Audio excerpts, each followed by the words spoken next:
Сайн байцгаана уу? Та бүхэн засгийн газрын мэдээ саналны сэтгүүлч Цэлмэг 5 гарагийн онцлог нийтлийн томыг хүргэж байна. Ипотекийн зээлийн эдийн засгт үзүүлсэн нөлөөний талаар санхүү эдийн засгийн сургуулийн судлаачид нэгэн сонирхолтой судалгаа хийжээ. Судалгааны дүнгээс үзвэл 8 болон 5% хүүтэй ипотекийн зээл олголтоос барилгын салбарын хөгжилд шууд шалтгаалдаг гэж харж болохоор байна. Шинжлэлийн засгийн газар 2013 оноос иргэдэд орон судалжуулах бодлогыг далаацтай хэрэгжүүлж эхэлсэн. Энэ бодлогын хамгийн оргил үе нь 2013 оны 3 дугаар улирал байсан бөгөөд тухайн улиралд гаргасан ипотекийн зээлийн хэмжээ 550 тэрбум төгрөгийг давжээ.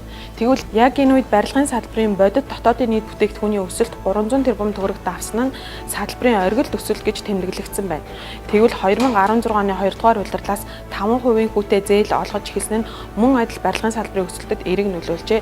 Ипотекийн зээл нь барилгын салбараас гадна хувийн санхүү, банк санхүүгийн систем, худалдаа үйлчилгээ, үндэсний үйлдвэрлэлгээд эдийн засгийн бүтцийн бүхий л салбарт эерэг нөлөө үзүүлсэн байна.